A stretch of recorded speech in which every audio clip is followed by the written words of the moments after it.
Okay, I think it's. Good evening, everyone. So. All right, just want to check we have a quorum. Good. So let me get started. This is a special town council meeting. I'm going to turn it over to the town manager to go through the protocols. Thank you, Mr. Mayor. Begin to ask everyone to turn their phones on silent. As a reminder, this meeting is being recorded and will be posted on the town's YouTube. For those in the room, it is important that you remain quiet unless participating in the discussion. And if you're participating in the discussion, speak audibly into your microphone. For those on Zoom, it is important that you keep your camera off and microphone muted unless participating in the discussion. If you're participating in the discussion, please unmute yourself and turn on your camera. If this meeting gets interrupted for any reason, I will immediately leave the Zoom and send it via email. I gotta go back to you, Mr. Mayor. Thank you. So the first is consideration of the agenda as presented. Do I have a motion to adopt the agenda for the special town council meeting? I'll make a motion to adopt the agenda for the special town council session. Thank you, Council President. Do I have a second? We're relying on those in Zoom because there is no one else here. So is there a second to adopt? I'll second it. Thank you. So with that, I think we can. Any discussion? All right. So we will consider the agenda adopted. And now I will move to the public comment period. Are there any residents online who have asked for the floor? No. No. Anyone in the room here wanted to make? Just when we get to the part about the driveways, right? It's best to do it now because there's no public comment period during the work session. Oh, is So, that a but work you, session? but yeah, but you're welcome to make your comments now. That's absolutely fine. Well, Yes, yes. Just what, I think I've said this before, and I have other kids requesting too, so just that I would like to. Just to say who you are. Yes, Oh, if you sorry. just, Vicky Liston, 4821 Cumberland, just that I would like to have some options besides permeable, so that, you know, if we can show that we're managing the stormwater and we have planting and all that stuff, that we can still put in a more sturdy, because I just think, and what I'm told, concrete is a lot more sturdy than permeable, that's all. okay, Thank you. thank you. Any other public comments? Okay, so with that, we move on to consent agenda. Do I have a motion to adopt the consent agenda? I'll make a motion to adopt the consent agenda. Thank you. Do I have a second? We can't see. I'll We second. can't see it, we can't hear. Thank you. We're getting rid of the accept. Linda, you have hijacked the meeting. Oh, Helen? Yes, Just another remote, can you just press, so fine. we've been hacked by Linda's office. But I have a question on the consent agenda, which might make sense to, it's on the second, the B issue about nomination. Sorry, yeah, just to clarify, I asked for a second for the council president's motion. Did I hear a second? I'll second Sorry. it to get it Okay. considered. You seconded. So now, is there any discussion on the motion to adopt the consent agenda? But I'd like to amend it to allow the mayor to answer whether he's had discussions with other potential nominees for the committees. Okay, so now someone has to make a motion to amend that. I'm not quite sure. I take it that if we are not adopting the consent agenda, we are taking it off the consent agenda and we're going to put it as a discussion item. Yeah. Is that correct, town manager, town attorney? Yes, Mr. Mayor. Okay. Yeah, I mean, it's just, yeah, all right. So in that case, is there no second for it as a consent agenda item?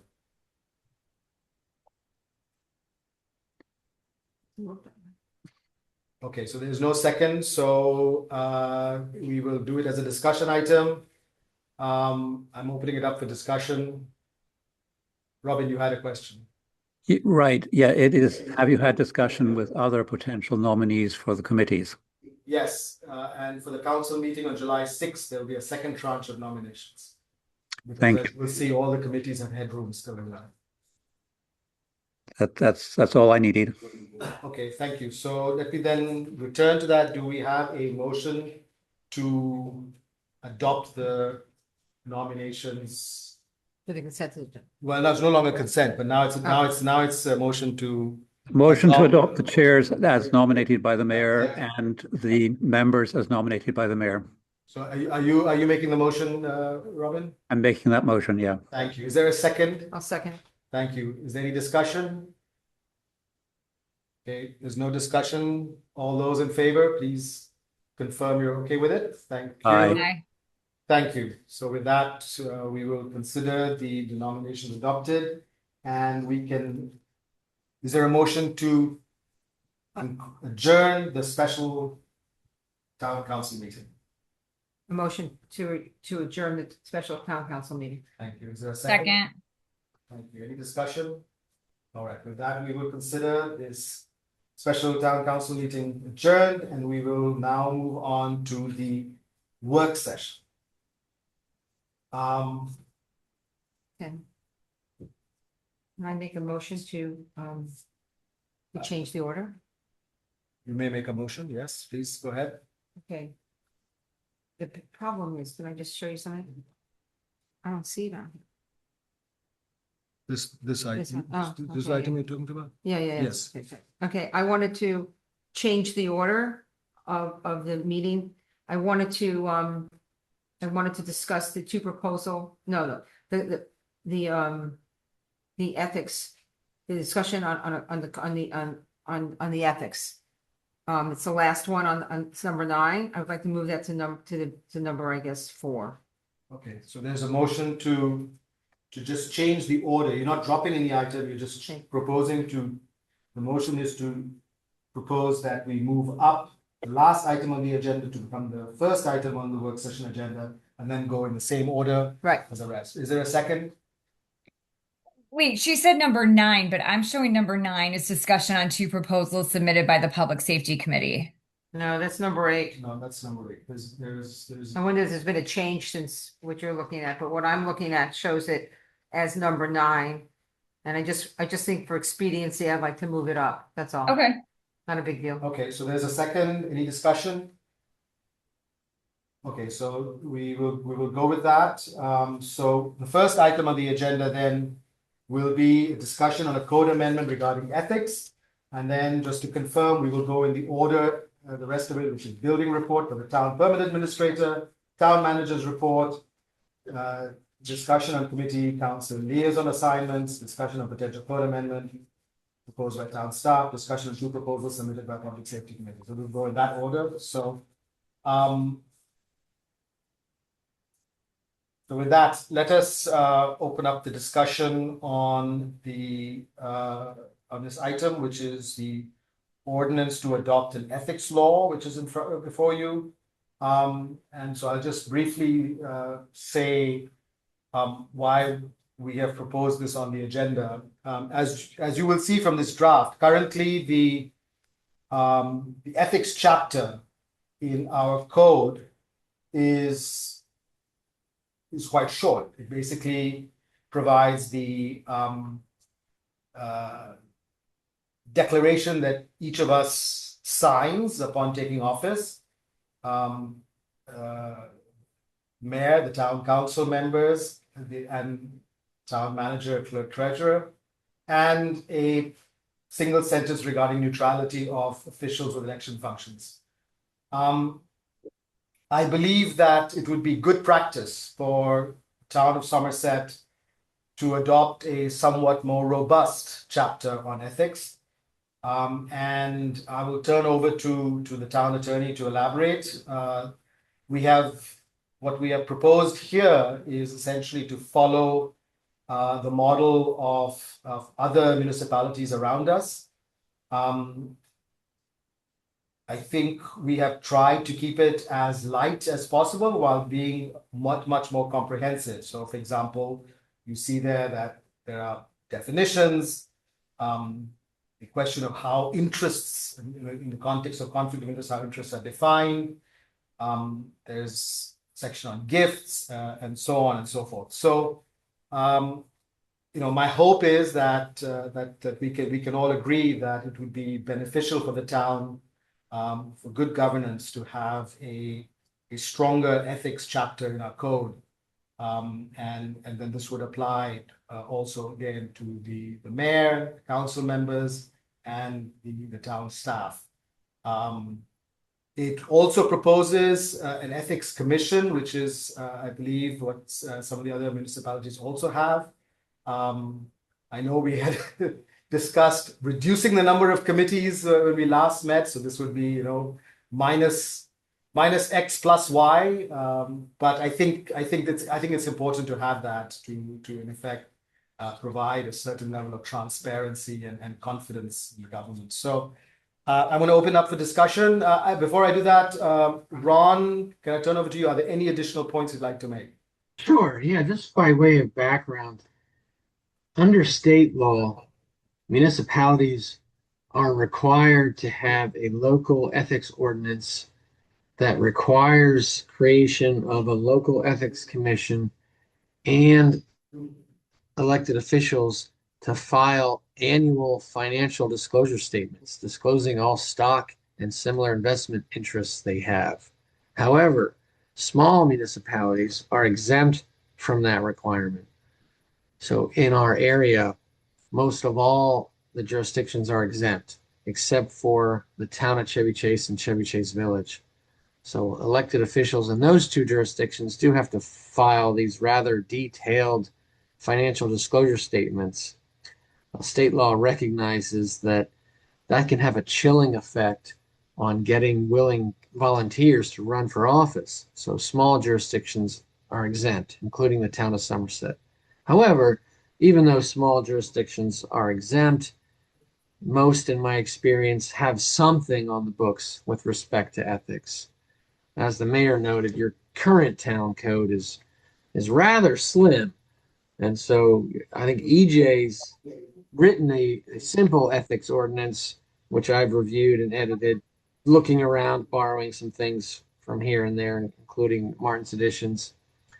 So what you have before you is a pretty simple ethics ordinance that obviously doesn't rise to the level of the financial disclosures that's required for jurisdictions that aren't exempt, but it says here's what a financial conflict of interest is by definition, and that elected officials need to avoid conflicts of interest, and that elected officials and employees of high office like the manager and whoever else the council may decide by resolution to designate will file an annual statement that just says, I acknowledge that I'm not doing business with anyone that does business with the town, so that I have no inherent conflicts.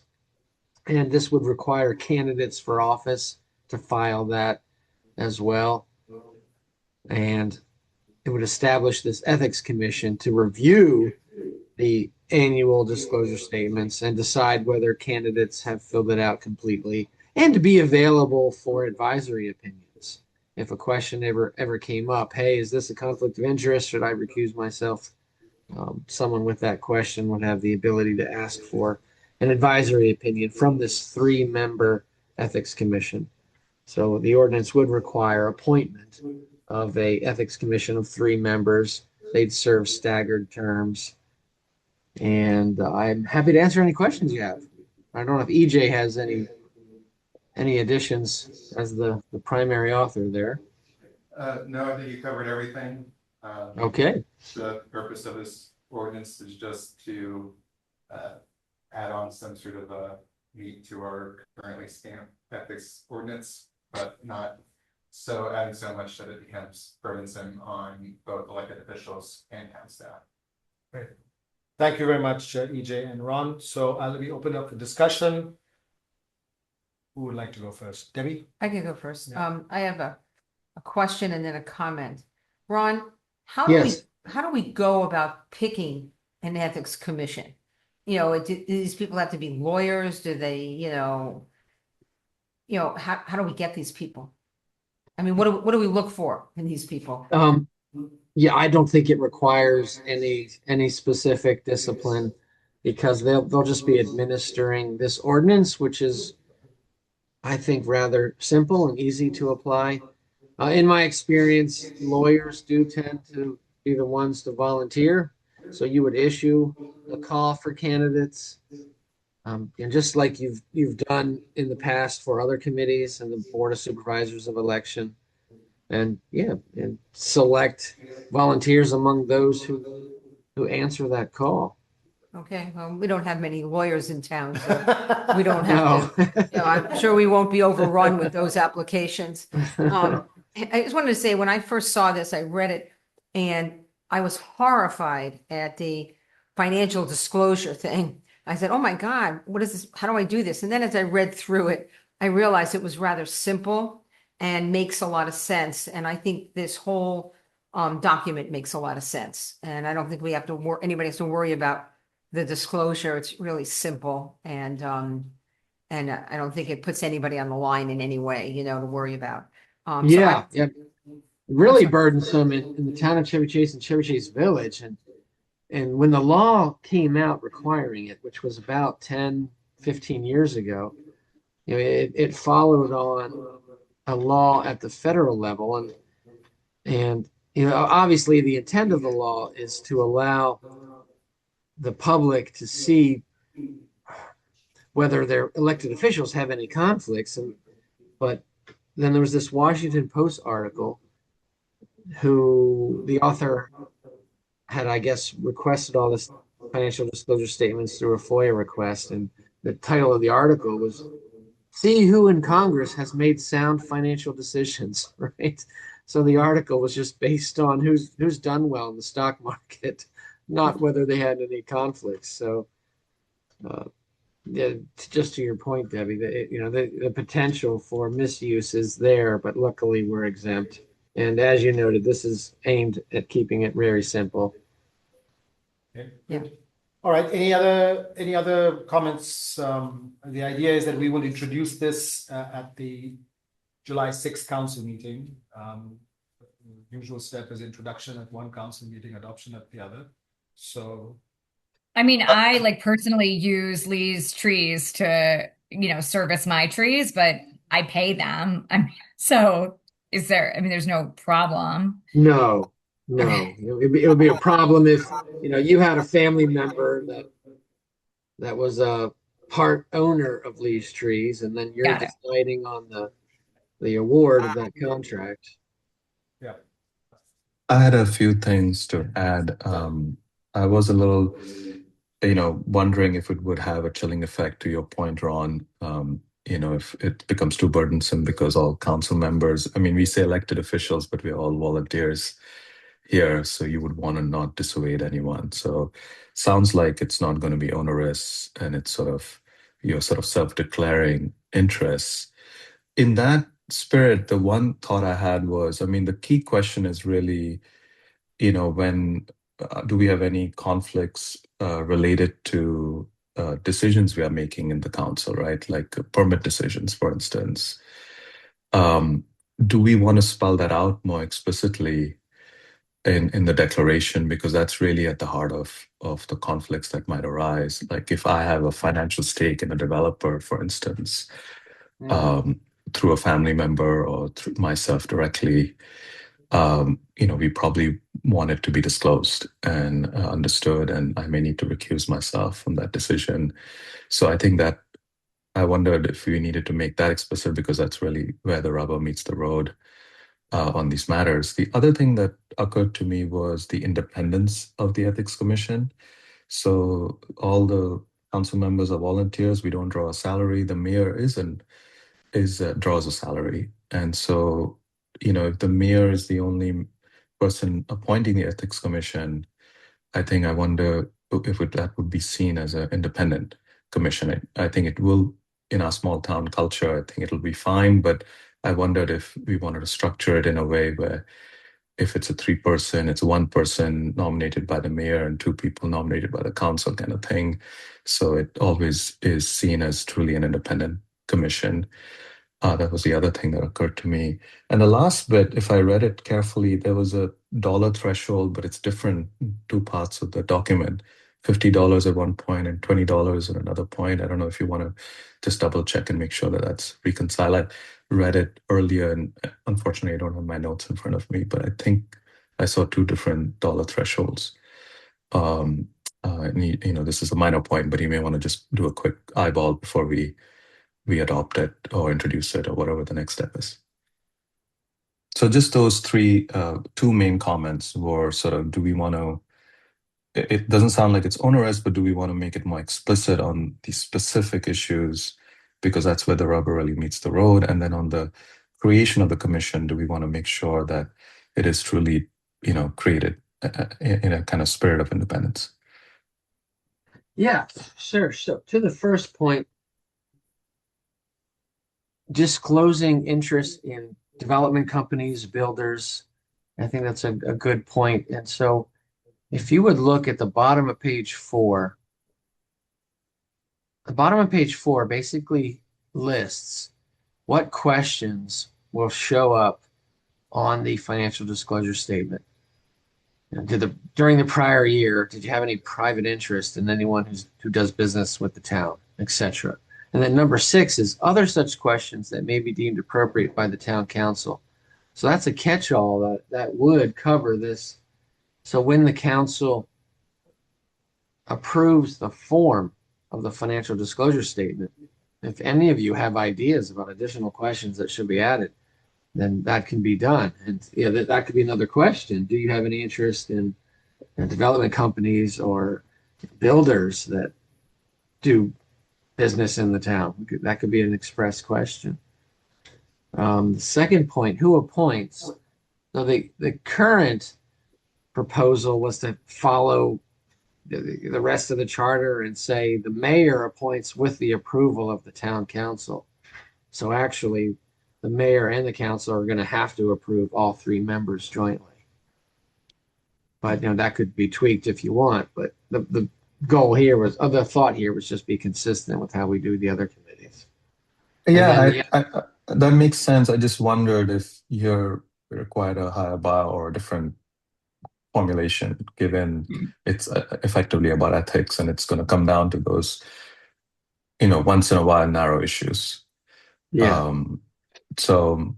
But I'm fine with either way. And on the first one, if you're saying we have an opportunity to shape the form or provide suggestions, then I can bring it up then and we can think through the language then. Robin? Yeah, perhaps the Ethics Commission also should be screened the same way. In other words, go through the same disclosures so that they are clearly independent. So who checks their disclosure then? Thomas. Well, it's all declared, right? They're It is declaring. self-declared, yeah. It's just self-declaration. There's no enforcement here, really. It's self-declaration. And we are kind of sort of on the honor code that we are honestly declaring. Which I think is a great step forward. Okay, good.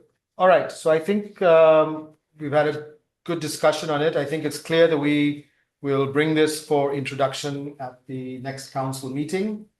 I think there was something with Kabir mentioned there was some different dollar amounts, but that I couldn't find that reference. Yeah. We'll So check. in page 5 on the gift threshold, right? subparagraph B says you can accept unsolicited gifts of $50 or more tendered for personal or social reasons. And then C says you can accept unsolicited gifts of $20 for any reason. Yeah, so that felt inconsistent to me. Yeah. So you may want to just fix that. I don't see why we need 2 different amounts. Okay. Right. The $20 came from state law, but we're not bound by that. We can raise that to 50 as well. I think that makes sense. Make them both 50. Yeah. So a developer friend can buy you lunch, but not dinner? Depends on where you're having lunch. It's not, Perhaps.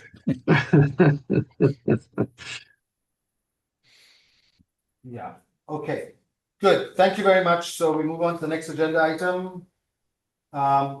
The next is the building report for the town permit administrator, and as we've done in the past, I won't ask him to repeat anything there, we'll just take questions straight away, because I'm assuming everyone has read it, so I'll open it up.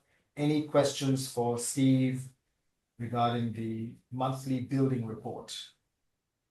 On Zoom, No questions for me. Shannon, I don't have any questions. Robin, No questions. Debbie? No questions. Thanks for the report, Steve. It was really Thank you, good. Steve. Steve, by golly, that was quick. I did read it. So did I. Good, excellent, thank you very much. He got wet for nothing. I came on his bike in the pouring rain. No, he drove. I know. Oh. They didn't know that. Oh. Wait, Okay, and the same thing on to the. Building code amendments, right? Yeah, we do. Oh, yeah, we're coming to that, yes. So next on is the town manager's report.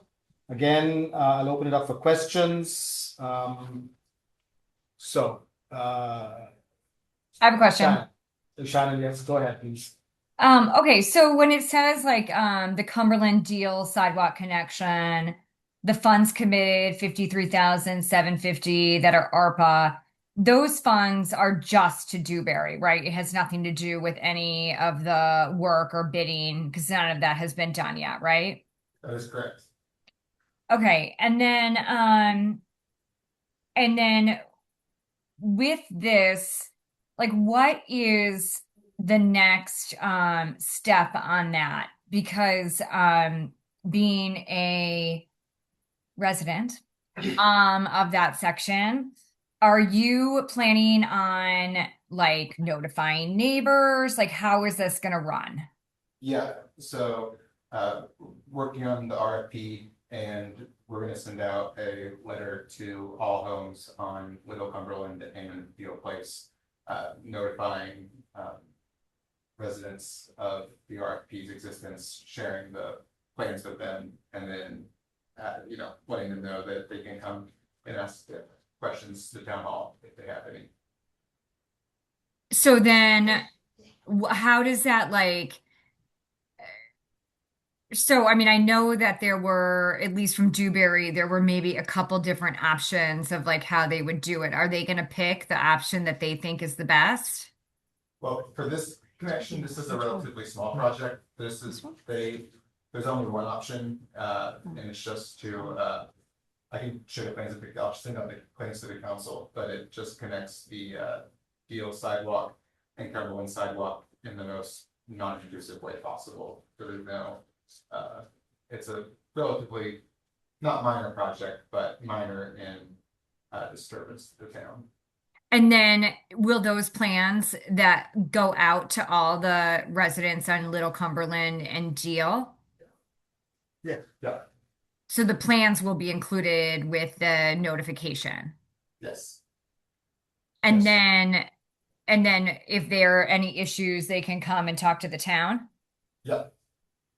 Okay, and then how does That's that what work? the letter will say, that if you have any questions or concerns, please please reach out, please contact the town manager. The drawings will be attached to the letter. And then it will obviously have to go through a town council meeting in order to get approved for the funds for the actual work. Yeah, any contract would have to be approved by the town council at a council meeting. Okay, thank you. Yeah, so after the RFP, we would have to have a council discussion on the contract before work would go forward. That's right, it's the RFP search. Yeah. Robin, did I see your hand up? Yeah, Go ahead. this is really on the disposition of ARPA funds. We're in the final 6 months, and just to make sure that all the i's are dotted and the t's are crossed, EJ, can you give us a sense of, are they all spent? Are you very confident that they will be spent if they're not spent? Yeah, so we spent the vast majority. I will send out an updated utilization report to the mayor and council, but we had about just like a very hair over $100,000 left that I'm pretty confident will be spent by the end of summer on further bridge work on the Cumberland Deal sidewalk connection and then general sidewalk repairs. All right, so you'll present to the council in July on that. All right, thank you. Yeah, I mean, we can already send out the current breakdown of what's left and what's in the pipeline to use the balance. Yeah. So we can do that before yeah, Kabir. I had a few questions, EJ. Oh, I'm sorry, Robin, were you done? Was that the only item? Yeah, Oh, sorry, that's, Robin. that's fine. That's, Okay. that's good. Thanks, sorry. Kabir, go ahead. Okay, thank you. Sorry, Robin. I wanted to, I'm going to jump around, so apologize. I'm not organized. On the pool bridge restoration, are we all teed up on that, EJ, in terms of so that we can execute in a timely manner at the end of the pool season? If you are unable to kind of detail it today, at some point it would be good to get that detail sort of all the steps that are entailed and how you're teed up to execute on that. we're almost completely teed up. We're completely ready for the masonry and stormwater drainage work. The only thing that is still outstanding in terms of teeing up is the steel abutment work, which I'm still working on. And so. Excellent. Yeah. I appreciate that. And you're thinking before winter, we will Absolutely, be squared away. The hope is to have all the work done before the end of the year. The masonry and stormwater drainage can literally begin the second the pool closes. The steel, so that should be done in October. And then I'll provide further update on the steel abutment work.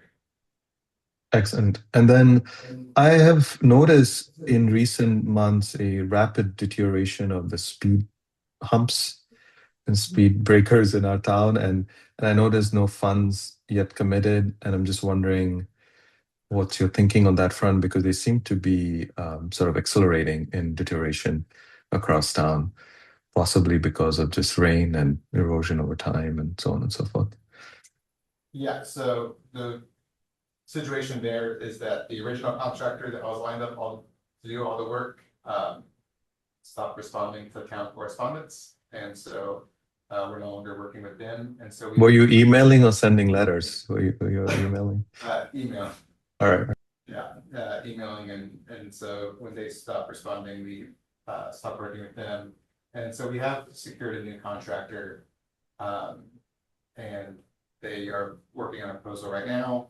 But then also starting, the plan is to start by next week, having our maintenance staff, Thomas and Jose, start taking care of the worst potholes around town. And the kind of in preparation for getting a contractor to come out and do the bulk of the work. Wait, so you're saying you're identifying and you have identified a new contractor? Yeah, we have a new contractor, yeah. We just. Okay.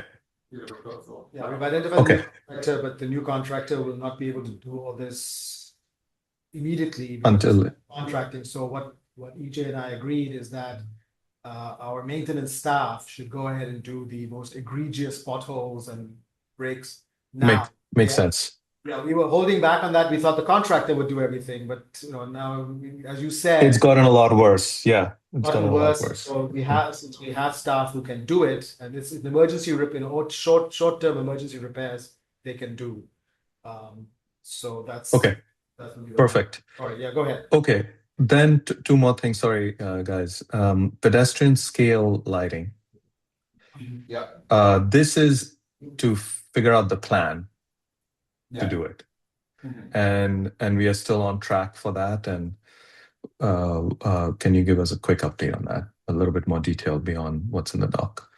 Yeah, so everything's moving forward on that. I only So- bring it up, sorry to interrupt you, because by October it will become back on the minds of residents when it starts getting dark earlier and so on and so forth. Yeah, and so to kind of expound on what's in the report is what's being sent out this week is sort of the next stage of getting that together, where there's two different pieces to it. There's a community survey and engagement page, which is this custom webpage for the town where residents can go on and has a GIS map of the town, and they can look at the current lighting situation, give their feedback, give comments on any sort of improvements they would want. And then go alongside it, both that the public can use, but also for internal use as well, is this digital twin of our Flex model, which basically is a GIS of all our current street lighting that shows not only every street light, but luminescence.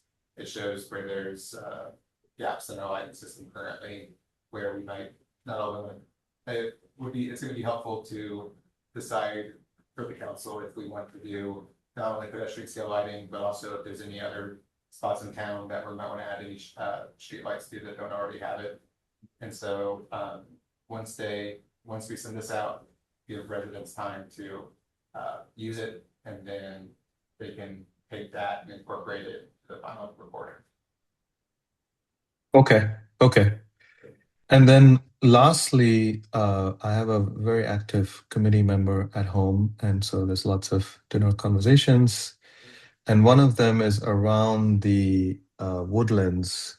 I understand, and Robin can correct me, that the previous PNRC, so I don't know how much of that translates, but members went with town staff and kind of put flags on a pathways in the woodland area so that there would be more wood chips laid down, and I'm wondering if that's still in the works. And I look at this thing that's been on the table for a while now, this development of woodlands care plan, and I'm wondering if those two are connected, or if they're not connected, if you can kind of set me straight on what's going on there. Yeah, so first on the mulching, we're gonna proceed with the putting wood chips on the Vinton Park Trail. We're just I need to schedule a time for our maintenance guys to go and actually do the work. And then this plan, it's currently we've sent over all our information, and it's currently being worked on by the Maryland Department of Natural Resources Forest Service. So waiting on them they're currently working on drafting the plan. Okay. So on the mulching, we're going to do it. Yes, it's already been done. It's in the Vinton section, or I haven't been from the parking lot down to the creek. That's already been done. Perfect. The section between Fallstone and Essex has been done. The part that's not been done yet is the part from Wisconsin Avenue to the creek crossing. That has not been done yet. Okay. But the first part is done up to the creek. Yeah. Got it. Perfect. That's it for me. Thank you. Okay. I'm good. Okay, good. Yeah. All right, thank you very much. So now we will move on to the next agenda item, which is discussion on committee council liaison assignments for fiscal year 27. As you know, we've had committee liaison assignments in the past, but we now have a new committee structure, so we need council members to confirm who's going to be doing what and which committee.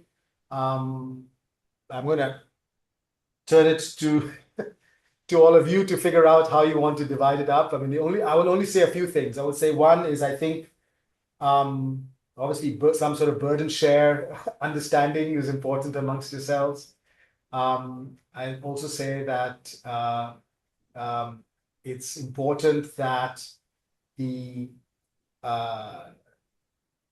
council liaisons, one of the things I would like to start from July work session is the council liaisons sort of take a few minutes at the beginning of each work session, just updating the council on where their respective committees are, what's on their minds, what's coming in the pipeline. I think that structural link between committees and council is why we have council liaisons. And so I want to just have it as a standing item. And so you will see it from the July work session onwards, that, just like we have the building report and the town manager's report, there'll be a third standing item, which is council liaisons report.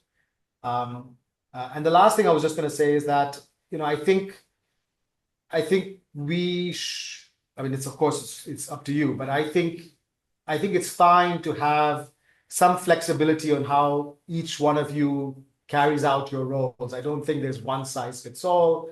I mean, some of you might want to attend every single meeting. Some of you may not be able to attend every single meeting, and that's fine. I think as long as you are in touch with the respective chairs, you're able to come back and report. Each one of you should figure out what is the best way. The only thing I would say is that, my plea to each one of you is, please remember you're not members of the committees. You are the liaisons, and please allow the committee members to run their own meetings. That's their voice. All of you have your voice in this room here. You are the final decision makers. So I think it's good to obviously give guidance and give feedback to them, but you all have the best judgment as to in committee deliberations how much not to push and how much to give the committees their own space. So those are just the things I wanted to say, some very general points, and I'm going to turn it over to you to Debbie. You want to lead the discussion on? Okay, I think first, I don't know if you need to walk away from this meeting and think about what you'd like to do, or you want to, if you have an idea, like do you want to stay doing what you're doing is the basic question. Those of you like Kabir, you're on the budget committee. Is that something you'd like to stick with? I would assume you would, but you tell me, Robin, I assume you want to stick with the new environment committee. Am I wrong? Yeah, it was PNRC environment. I've been liaison to both at different times, so it makes sense that I'm a liaison Okay. together. Yeah. Debbie, to answer your question, I would say to the extent that there are other council members who are interested to, let's say, be involved in a committee like finance, revenue, and budget that I've been involved with, I'm happy to move around. So it's really, I'm open to anything that works for the broader group. Historically, both Steve and Robin, in your role, would circulated a spreadsheet Okay. with sort of your best guess of what works, and then got people to edit that as a public document. And then if people wanted to horse trade bilaterally, they horse traded bilaterally. I can And send an email tomorrow. We can do it. We to can do that. it that way. I Exactly. will send an email. That's why I said, do you want to walk away and think about it? But even though some of us are pretty fixed in what we've been doing. That's true. And that's fair. If it's something you're doing that you enjoy, then you should keep on doing it. But why don't I send everybody an email tomorrow? And then, Can I ask sorry? a quick question? Of course. So I thought that the recommendation for the budget committee was that it wouldn't have a town council liaison. Why not? Because- all committees are required to have a liaison by the code. Well, I think that what they were saying is like best practices would be not to, because the town council votes on the budget committee. I'm sorry, the town council votes on the approved budget. So it was more of like, it's not obviously there's no conflict of interest between Kabir and the budget or anything like that, but in best practices for organizations, my understanding was that it's not to be led by a group that ultimately votes on it. But Kabir wouldn't be, or anybody in that position wouldn't be leading it. We don't lead. Yeah, we are just the bridge. That serve as the liaison. Yeah. First of all, we can change it. If we feel comfortable doing that. I think the liaison role is just what the name implies, is kind of helping them understand. We have pretty good seasoned members now, so it's pretty minimal. But No, I don't think it's a big deal. Yeah, as a structure, if you want to, I'm open to it. If you guys want to think through a different structure. I don't think it's a big deal or not a big deal, but but that, since we are looking at changing things and having things kind of refreshed right now in this process, my understanding, and maybe we can talk to Peter Tynan, I always say his name wrong, Tynan, about it. But, I think that he's a CFO for a company. And I think that, there can be potential conflict of interest of what makes it into the budget or not, with the liaison from Can I suggest that 5% voting member. I hear what you're saying, Sharon. Can I suggest that, Debbie, why don't you reach out to Peter? That's what Sharon is suggesting. And before you prepare your proposed assignments, to get his thoughts on it. I think that my understanding is the charter requires a liaison for every committee. And the only exception to this has been the Board of Election Supervisors, but they're technically not really in the same category as a town committee. But you know, I think there's no harm in having the conversation with Peter, get some additional feedback from him. And then on that basis, I would ask you to make a proposal to your fellow council members on the division of labor, and then we can, formalize that accordingly. I just want to add, I didn't, to be brutally honest, understand, Shannon, your point. Rohit, you said you understood it. I just want to be very clear. In the 5 years that I've been involved, we've actually created a very professional process. There's no council pet projects that go into the budget. I'm not suggesting that there is. Yeah, just so you know, like I'm not suggesting that there's been anything. I'm just suggesting that, from what I've heard, as we look forward, if we're making changes like this, I mean, the way the process. I'm not saying that Kabir has done anything. No, just so you know, the way the process has worked, and EJ can confirm this, we effectively prepare a draft that's an agglomeration of all proposals. You see, the committees send us a proposal, right, EJ? He puts it into the budget. Whatever the ongoing operating expenses that EJ proposes goes in the budget. It's a very technical, non-political. Can I just step in on this also? One thing I will say just on this point, Shannon, that you raised. Going forward, the process of budget preparation will be different.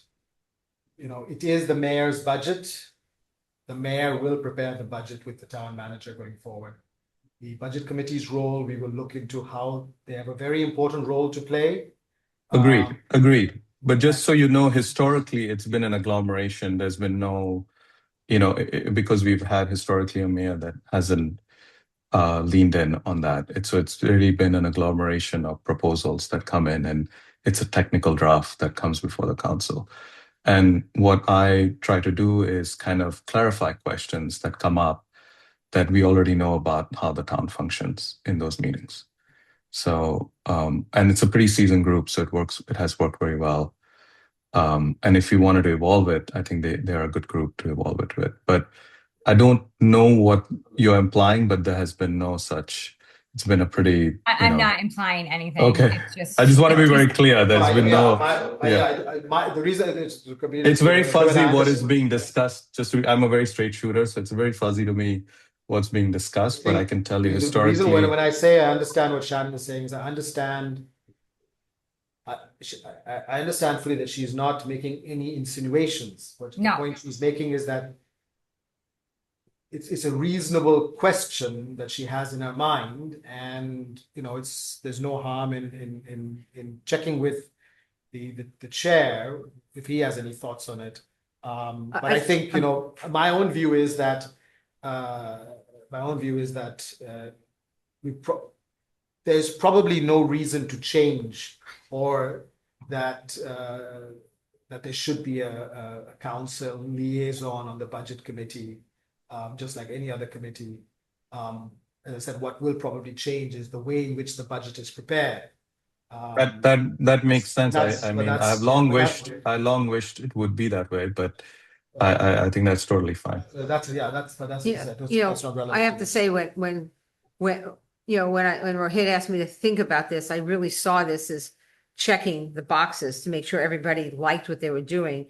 Did they have too much on their plate? Do they need to move around? I really didn't see big movements here. Yeah. So, don't expect that memo to be looking so different. Okay. Okay. But I will get back to everybody. I think that, the good thing is that, the number of committees we have and the number of council members we have divides kind of reasonably well. Especially since, at least one committee has got pretty light mandate. So, and a couple of committees are very closely related to each other. So, whoever has got one has got the other. It's obvious. So, Anyway, Debbie, I'll leave it to you, and we will then move on to the next yeah, so I think, we'll close out this and, the council liaisons will be Right. determined accordingly. I don't think we need to come back on that. So now let me move on to the next agenda item, which is discussion on potential code amendments proposed by town staff. So just by way of background, our building permit administrator prepared a very, very helpful note.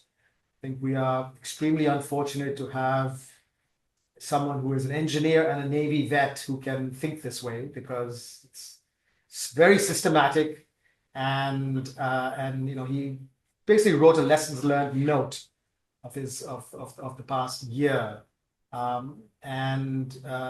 so we, amongst the town staff and I, we had a conversation. We also included the town attorney in that conversation. Other things came up as well, which Ron has identified. And so what you have is a package of what we think are simplifications. They clarify some things, they simplify some processes, and I think it'll be very good for the council. We may not get through the whole thing today, so maybe today, and then maybe in July at the work session we continue discussions. But I hope that we can reach agreement on a package of recommendations that make it clearer for the town staff, town attorney, the building permit administrator, and for applicants, a simpler and clearer process. They cut across seven sets of recommendations, from stormwater management to fences to porta bodies, to simplifying, when we think we need to have council hearings and where we can be more streamlined. So again, I'll go with the assumption that all of you have had a chance to read it. And of course, Steve and Ron and EJ are here to answer any questions. So let us go recommendation by recommendation. So let's not, go back and forth, but let's go recommend. So the recommendation one is on stormwater management. There is a very specific amended text, section 112-14, which is the new text, which would replace, as described in this note, issues that we have discussed in the previous meetings, but the whole question, particularly of driveways.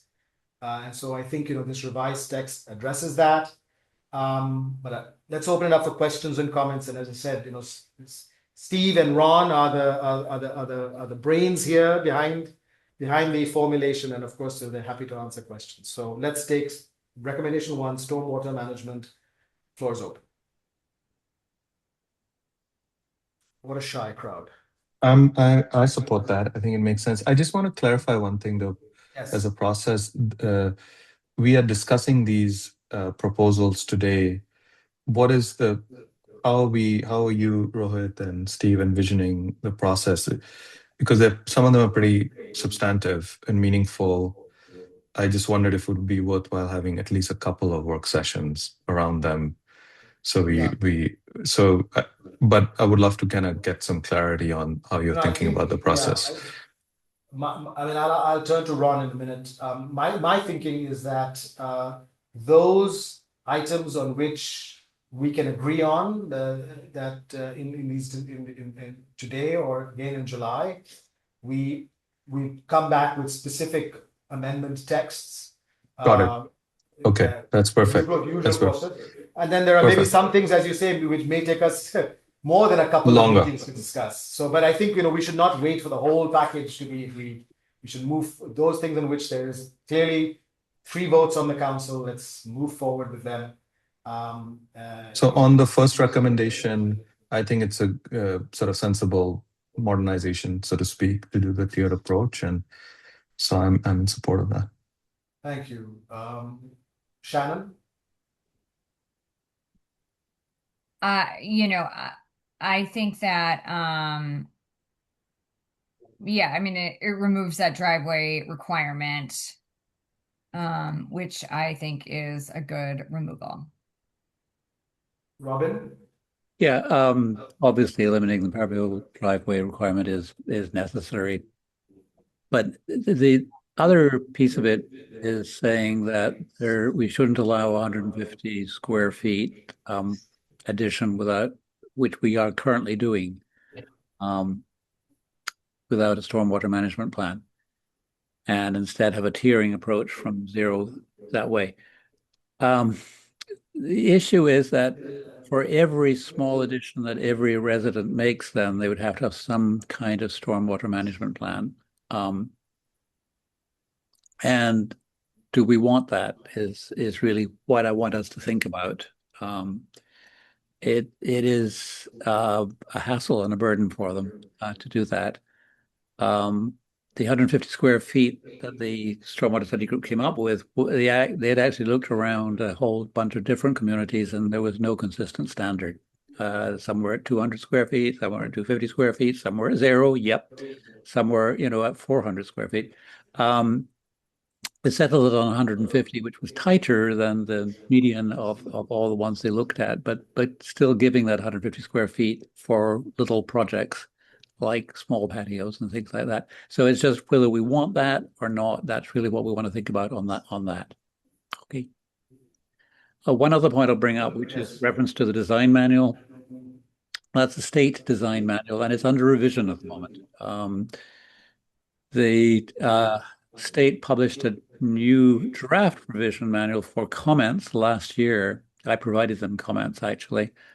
And they have not published the revised version yet, but they warn that it is tighter than the prior one. I don't know quite what's in it or what will be in it. I have read the draft. One rule that we have to abide by is that our rules, to have any rules, have to be tighter than the county's rules. The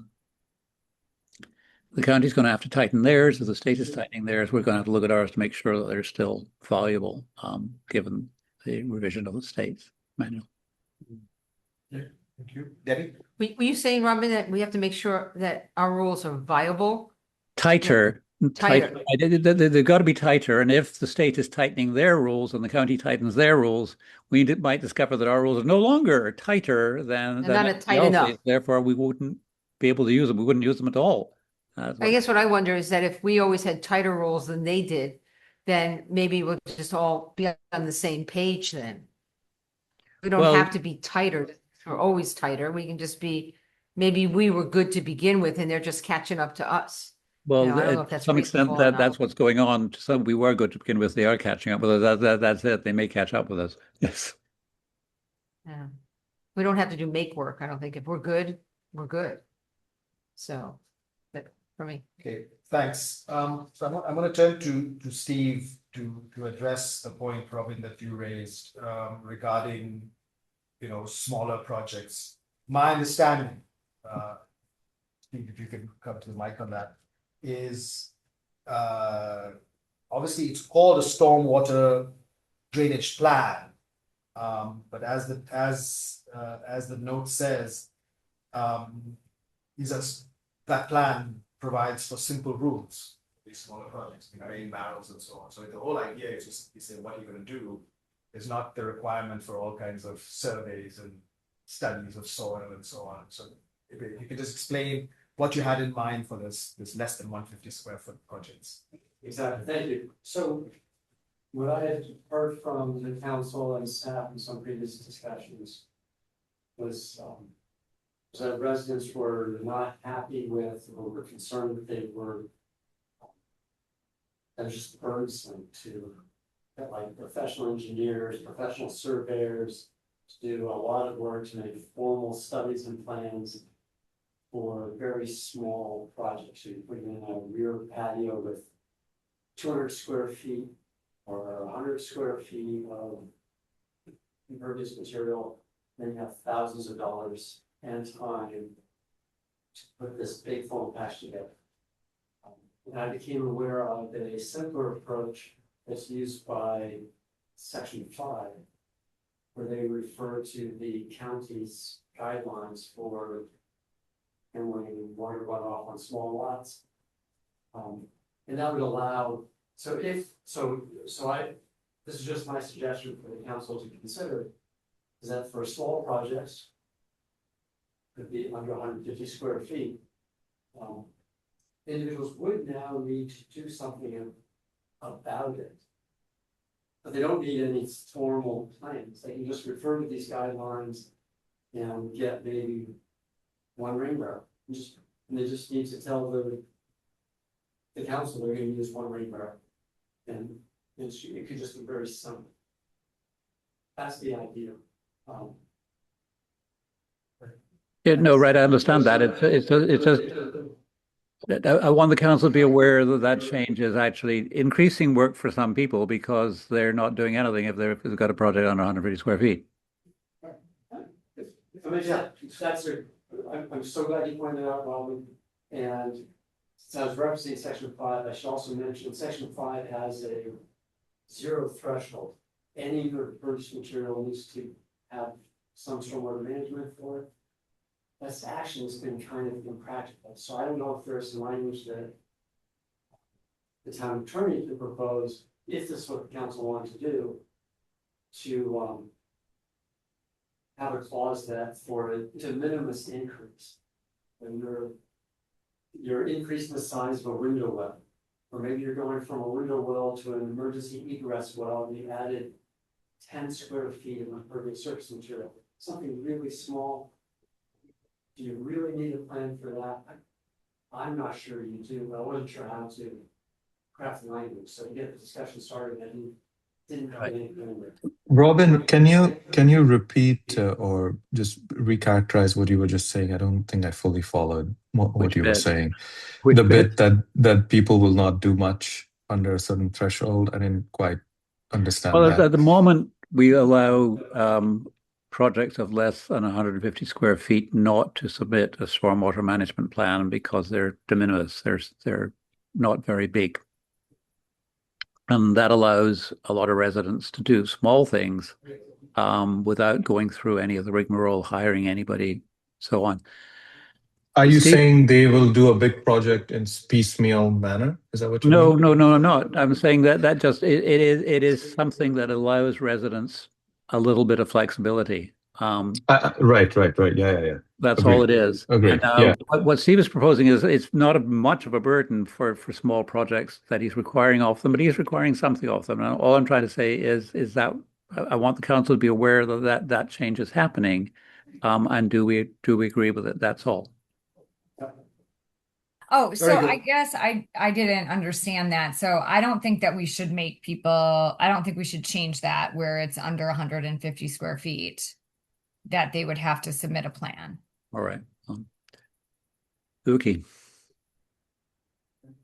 I don't know what you guys think. Here, where do others stand on this? Because I agree you agree with which one? with Steve. Agree with Steve. So you would like to keep what Yeah. Steve has proposed Yeah. with the slight revision that we work with Ron to come up with some sort of an exemption for De minimis exemption, De basically. minimis. It's only a small thing we don't really need to worry about. That's it. Yeah, I guess I'm on the same page there as well with Debbie. Okay, very good. So I think that's clear. We know where everyone stands. We will bring this back. This will be on the list for the July 6th council meeting as an amendment to the town code, and Ron will work on with BJ on specific text to amend the code with this provision for practicality. Good. All right. Moving on to recommendation 2, which is fences. And here, basically, the proposal is that currently, my understanding is that unless someone is replacing the entire fence, every post and whatever is, it can remain non-conforming. What Steve has proposed is that, this ought to be tightened up. And that, if 50% or more of the pre-existing fence is replaced, then it can no longer be non-conforming. Did I Yes. say that correctly? Yes, okay, very good. So With the 5-year look back. the 5-year look back, that's right. Okay, so questions for the town staff, town attorney on recommendation number 2, which is the text 112, section 112-34, action on permit. I have a question. Not unless. Sorry, 112-25 and 112-34. At the end, the removal of 112-33. I don't think- Yes. I don't think this is a hard question, and maybe I've missed it in this, in the write-up. But do we want something in there that says when somebody puts up a fence, you know how there's a right side and a wrong side? And I believe that the wrong side, the law was it has to face into the homeowner who's doing the fence, not looking, not for their neighbor to see the wrong side. I'm not sure I'm saying that all right. That's correct. But you Yeah, know what the I'm talking- finished side. The finished So side has to be that- outside. So that's not in here, not unless I missed it. That's still in the code. This is just, It's just a change of this the is just a code. change to one part of the fence. Okay, all right, sorry. Yeah, are you suggesting, Debbie, we should delete that as well? No, she wants to keep it. She was worried it had disappeared. No, Okay. I wanted to make sure that is in the law because I think it's Okay. important. Okay. Okay. I had a quick clarifying question for Steve. Steve, so if there is a pre-existing fence and it's in tatters and I refurbish it, everything stays the same, I fix it up. You're saying that what is the implication of this updated code for an action like that? If that fence is non-conforming. Yes, and I you- would have to seek a variance for fixing up that fence because I fixed up 100% of that fence. Okay. Yes. Yes, you would need a variance. Even though it was, not like just fixing up a fence that was already there in the first place. I'm just struggling is that a little too burdensome for what is clearly a good action we should encourage, in cleaning up a fence that is in tatters or it's in ruins, even if it was historically more than 5 years plus non-conforming. I What's read your that- view on that? One second, can we, sorry, Sorry. let's just, if. What's everyone your can view just on raise that, their Steve? hands when they want to speak, yeah. Sorry, Steve, if you can answer that question. Yes, at the opening section of the fence part of the code. There's like a vision statement for why we have a fence code in Somerset. And it is to maintain a sense of openness in the character of the town. And then it talks about all the details of how to maintain that openness. I think that some of these non-conforming fences do not support that vision.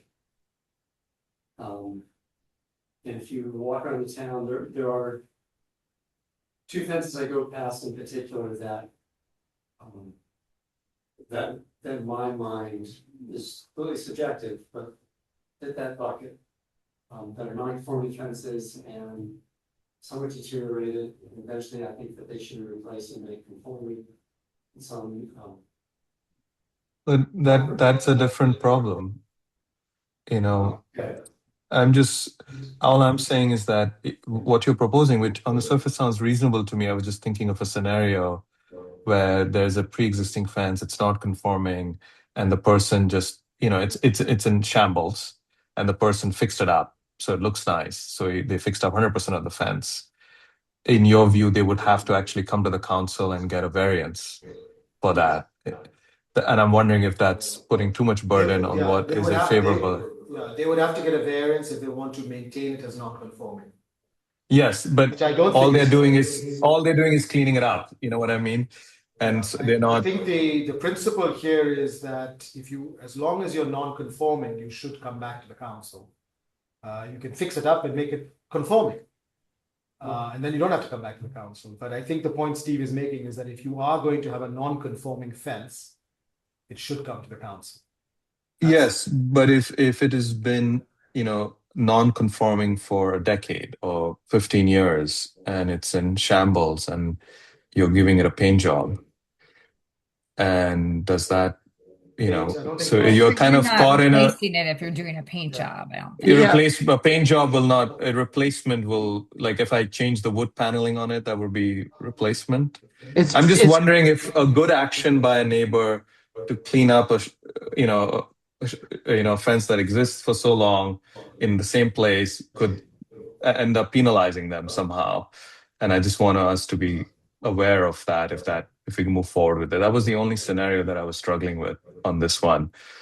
And if you, Yeah, by the way, the I other can point respond. you, Hang on. Oh, go ahead, Can Ron. we just go ahead, Ron. Yeah, sorry. Sure. So yeah, the Hang on, council, if you don't mind, Kabir, Yeah. I'd appreciate if I was allowed to decide who gets to speak next. Oh, no, yeah, I only, sorry. because Ron interrupted. So No, no, but do you had would you a like question, Ron? you had a question, Steve, if you could answer that question, and then it's Shannon's turn now. Okay. So if the refinishing requires replacement of more than 50% of that fence structure, then a variance would be required. But if they're just replacing a few slats that are broken and maybe painting or varnishing it, putting one or two tops on some posts, that would not require a variance. Okay, thanks. Even for non-conforming fence, it would not require any. Okay, thank you. Shannon. Okay, Shannon, you had something, you had something to say, please go ahead.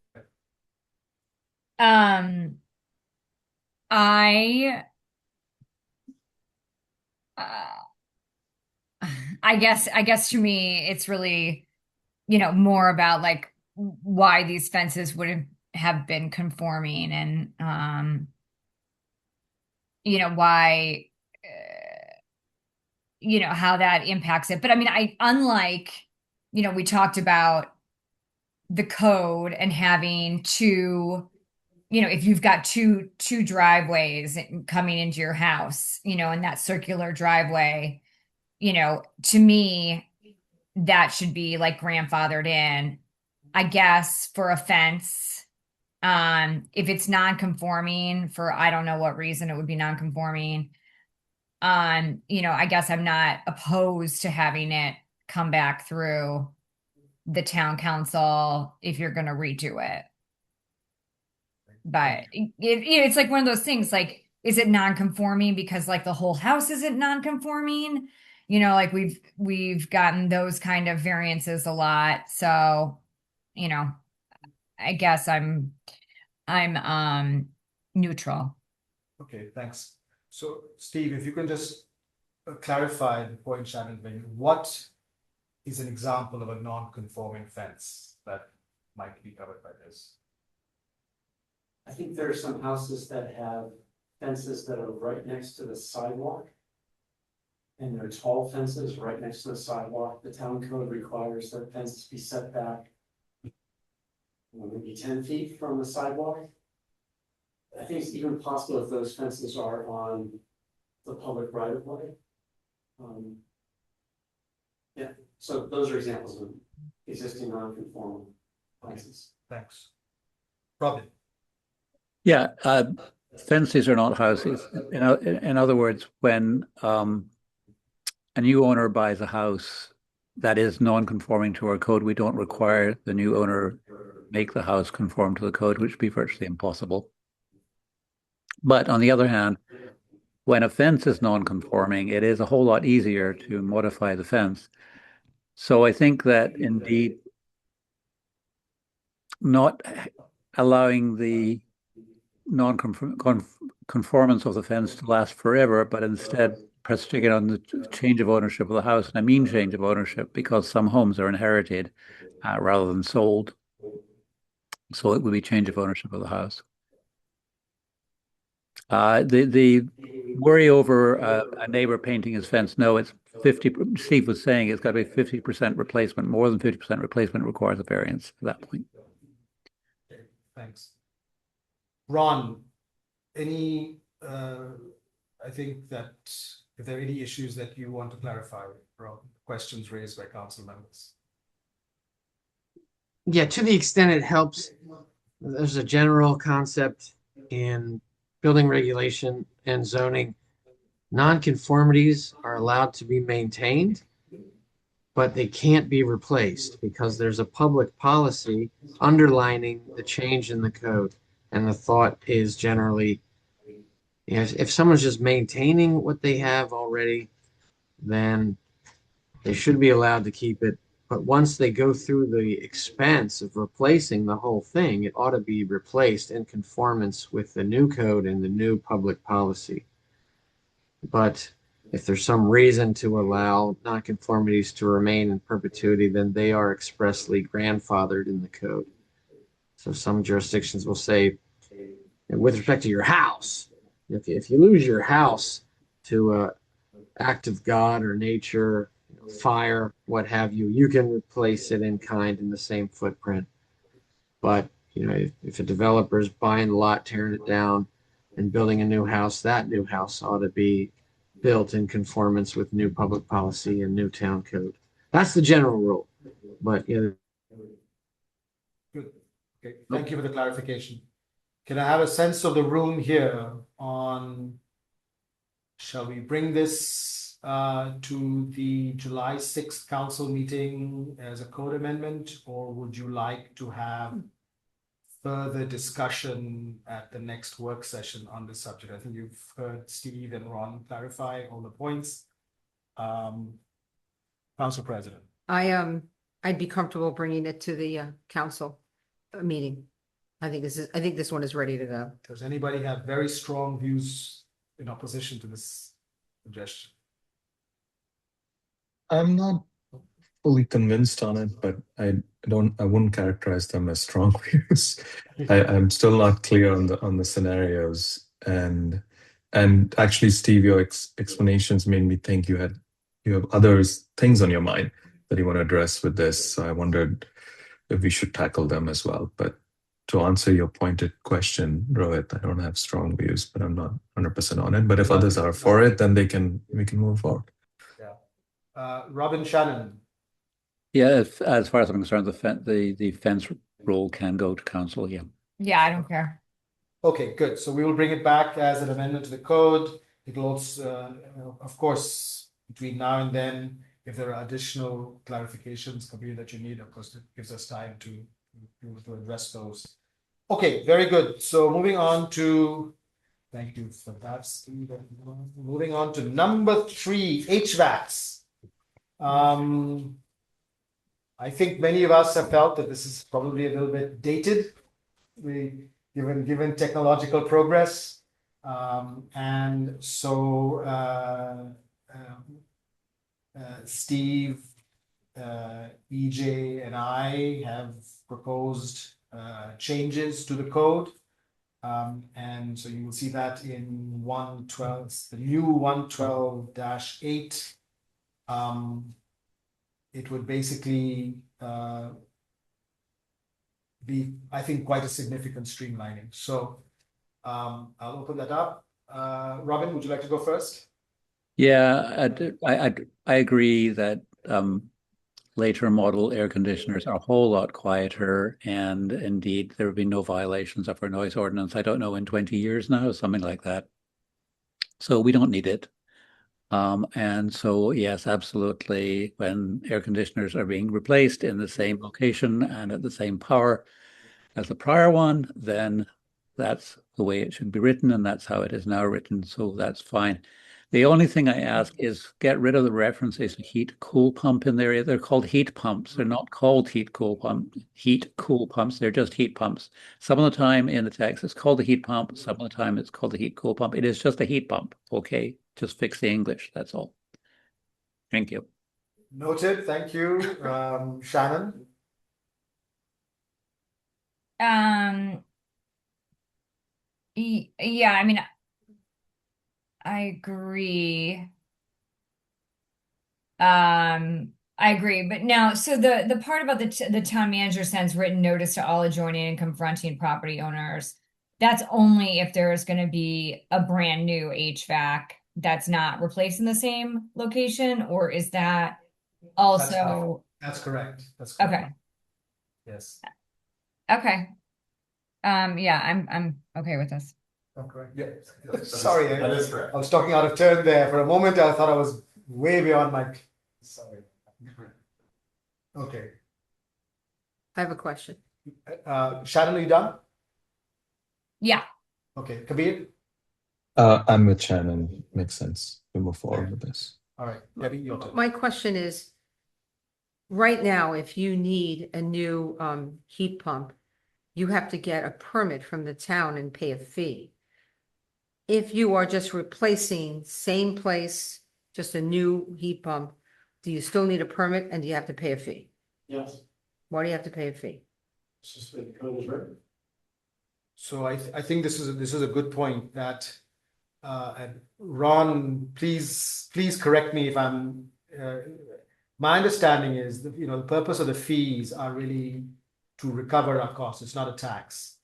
And if an administrative building permit is not required, the replacement of an air conditioner or heat pump with a new unit of the same or smaller size and capacity, in effect, the town's administrative costs are almost zero. So it seems that charging a fee for an administrative permit for something where a permit is not required, we should change our fee structure, right? That makes sense. I would say that AJ should probably chime in because if we're still asking Steve to review the application to make sure the AC units comply with setbacks or are actually in the same spot, etc., then there is a cost to the town. Yeah, I think in terms of doing that, I think that it is a very minor cost to the town. I think that a fee can be a minimal fee could be kept, but at the same time, I don't think that a fee for this is essential because of the low amount of cost incurred by the town. Steve, any thoughts? Just as a practical matter for replacement of a air conditioning heat pump. It's connected to the house in the same location. It has to because of the piping that's already there for the existing system, so. Unless the existing system is non-conforming, which I guess is a possibility, the new system, I mean. The new system will be just fine. The location will be okay. I've never had seen any issues with this. Well, today we are discussing, of course, the code amendment. The question of what the fee structure would be for this is a separate matter, and of course, we can Right. come back to that after. Once we've made the change, if we decide to make this change, then we can come back to this question of whether to revise the fee structure accordingly. I think the sense I get is that that everyone's on board with the change, subject to a further discussion on the fee structure, but that's a separate secondary matter. Okay, very good. So we will come back with this code amendment also for the July 6th council meeting. And we are now moving on to a subject that maybe none of you thought we would ever have to discuss in a council meeting, porta potties. Yes, my understanding here is that we have provision for portable storage units, but somehow the requirement of porta potties was never put in the code. Maybe it's because it's a more recent invention, I don't know. But I think Steve rightly pointed out that just as we have certain requirements for a portable storage unit, it would be nice to do the same in the code for something that is pretty can be difficult for neighbors if it's in the wrong place and not installed properly and so on. So Can I add one thing? yes, of course. Yeah, and just to add, the reason me and Steve worked on this recommendation was because we recently had a situation where a resident was doing interior work and had a porta potty for the crew and didn't have it cited properly as we required. I went to basically email them and say, you need to cite your porta potty. But then I realized that that's not something that we put in the code, it's a condition of permits we issue. Since they didn't have a permit, there was actually no code to cite in terms of. They would need a permit. Yeah, because they didn't need a permit. Okay, very good. Okay, so let's open it up. Debbie? So I have a question about that. If you're doing interior work, that presupposes that you have bathrooms in your house for your work crew. Do we really want to put porta potties outside? You know, when there's no construction going on, that would mean that they would need a porta potty. So when you're building a house or you're doing major, construction, you might need the porta potty, but if you're installing a new kitchen, and you put a porta potty outside, that seems a little much for me.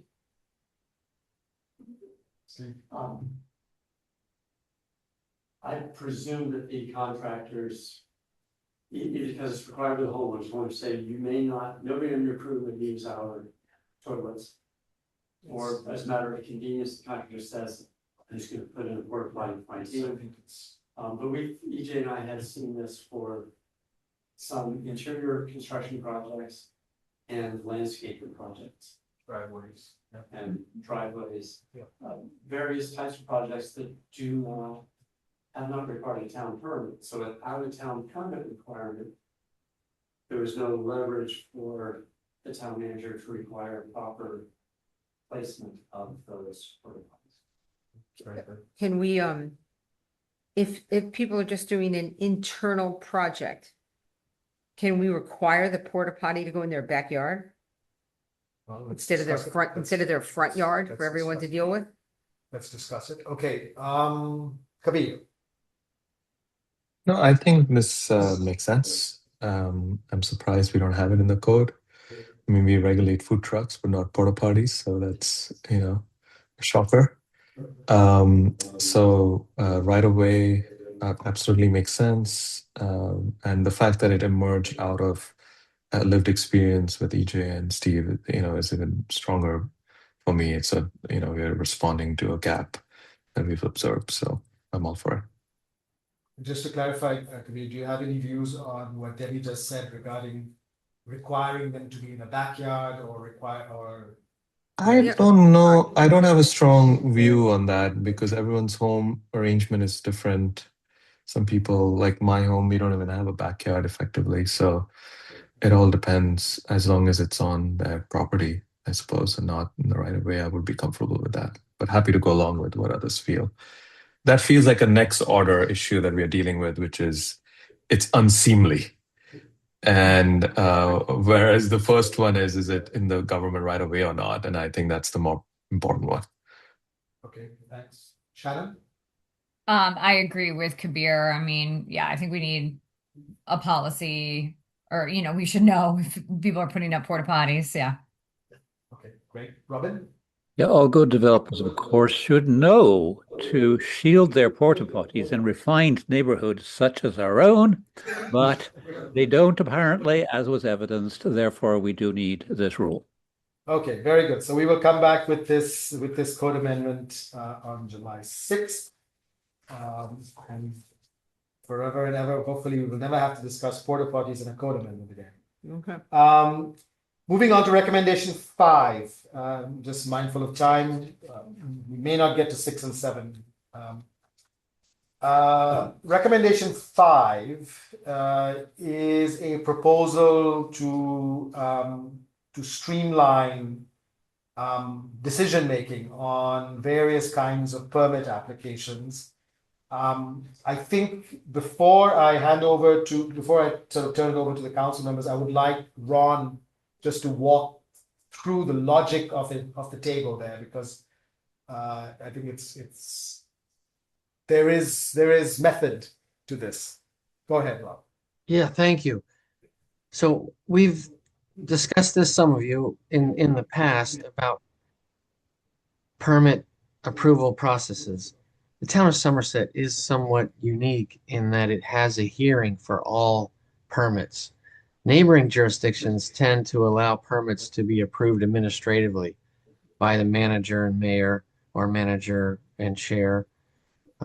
Martin's Additions is in the middle. They say permits are approved administratively unless a council member thinks that it's significant enough to be sent to a hearing. The town of Somerset spends a lot of time, administrative time, staff time, and independent contractor time in reviewing building permit applications. So my suggestion here was to try and save the town some money and some administrative burden and burden on applicants as well in allowing certain permits to be approved administratively at the staff level without a permit hearing. Because it seems to me that town staff is gearing up for permit hearings. Independent contractors are billing you to review things, which really should be approvals as of right if the application complies with the town code. And so I've come up with a table here with some suggestions. What things could be approved administratively and what should still require a hearing? Recognizing, as Mayor Slavin would tell me, that there is a rich history in Somerset of sending things to permit hearings, especially new construction to hearings, so that neighbors have the opportunity to address their concerns with the developer or builder. And so my thought was, simple things shouldn't need a permit hearing if it's really a yes or no question. Does the application comply with the code? Yes or not? Doesn't seem like you need a hearing on that based on all the burden and cost. So in that category would be things that are already in the code now that can be approved administratively, such as replacement air conditioning units or heat pumps in the same location, fences or walls, repairs to existing driveway aprons and curb cuts, but then expanding that list to include new or replacement air conditioning units, regardless of where they are. Generally speaking, HVAC units are going to be replaced or installed where the existing ductwork in the house allows it. And as long as those units comply with setbacks, it doesn't seem like a hearing might be necessary. Fences or walls, small additions, small accessory buildings that comply with setbacks, etc. Screening in or enclosing of an existing porch, building a second-story addition on an existing first-floor footprint so that the footprint of the house is not changing, impervious surface under a certain limit, and we can talk about what that limit should be. My thought there was if the application isn't triggering the need for a robust stormwater management plan, then maybe that's something that can be reviewed administratively by the manager and Steve. Swimming pools, and then front porches, balconies, or rear decks. And then the things that would continue to require a permit hearing would be new construction, new houses, large additions, 500 square feet or more, accessory buildings, 500 square feet or more, and then new impervious surface coverage over that trigger for a robust stormwater management plan. So that was my recommendation. Thank you very much, Ron. So obviously the corollary of that is that if there's a variance to anything, of course it comes for a hearing, right? Correct. Yeah, this is only for as of right construction, not for anything that requires a variance. Okay, so a discussion on lightening the burden of the council is open. Who wants to go first? Shannon. Well, I think that I have a couple thoughts. Like, I mean, I do think that it's a good idea to look at some of the things that come through the town council. On that note, it's a little off topic, but I would like to see if somehow we can roll in, or at some point discuss like having the tree removals, if approved by Dr. Feather, be a part of the consent agenda and not on the hearings for the town council meetings. I find them to be a waste of time, and I don't think anyone's gonna contradict what Dr. Feather says as his recommendation. So that's a side note that I was thinking of. But the swimming pools, I think, are a little controversial in terms of how they are classified with impervious and pervious space. And I think that I would, like to have a swimming pool perhaps still come through town council, because it doesn't count. Well, there's a lot of issues that come along with it, and disturbance of land, and that kind of, to me, I think that maybe we might want that to be on a permit.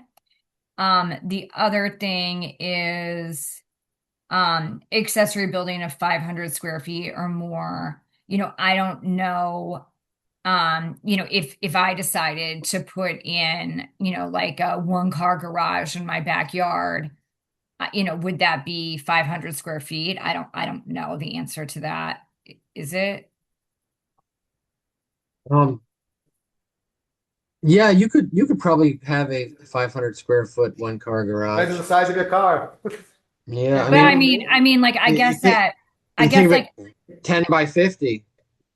That'd be I fine. guess maybe any accessory building to me, or over, a shack or shed that you store like a, lawnmower, but anything that where you're adding into kind of the character of people's views and backyards and, things like that, I kind of think should also have a permit hearing required. And that's my thoughts. Yeah, thanks. So I think on the accessory building, I think the point you're making, just for me to clarify, is that something substantially smaller than 500 square feet should be administratively done, whereas if it's, as you say, a really standard. Yeah, maybe that's 300 or 150. Yeah, that's stuff. Okay, good. So Debbie. I was thinking about the second story additions that should move over to the other column. I'll tell you why. Because being that it could be of any size, I think neighbors would want to know that, number one, construction like that is coming their way. And that they might have something to say about, light being, taken away from them. I don't know if that's in our purview, that if someone's going to get rid of their neighbor's light, we could argue against that. And so I don't know that something in the second story addition shouldn't come on over to the other column. Thank you. Kabir? Yes, I'm with Debbie and Shannon on the three things that probably. First of all, I want to say I'm in agreement with the spirit and directionality of this, and I think it's a good thing in the name of efficiency and in serving the town well.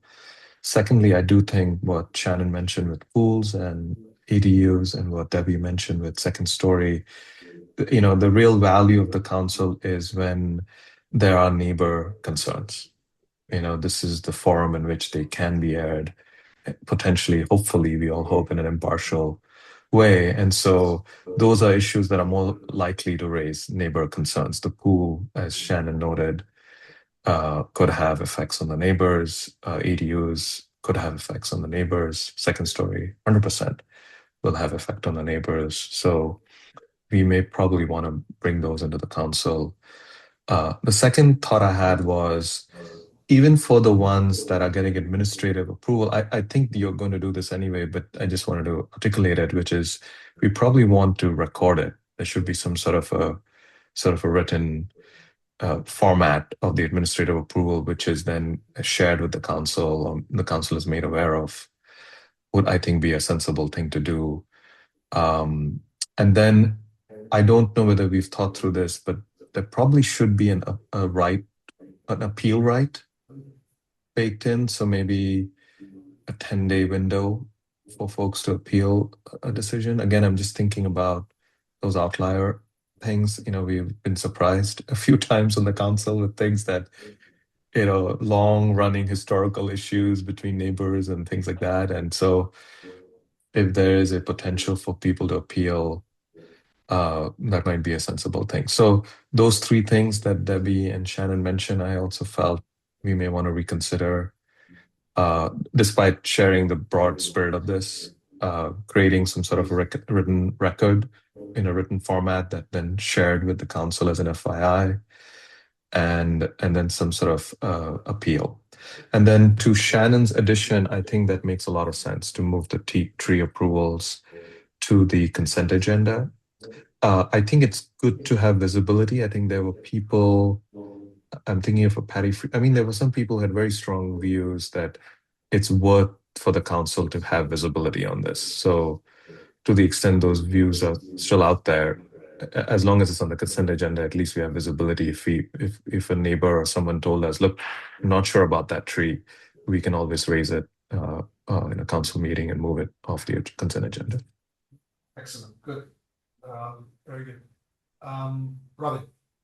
Yeah, the principle absolutely of simplifying and reducing the council burden by doing administrative approvals. The catch is council has to agree what is that will be administratively approved.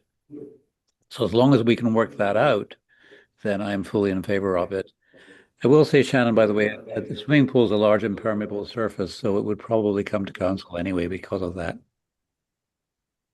It's controversial in Montgomery County on how they show it. Like it's actually not considered impervious. Well, we can define it as impervious.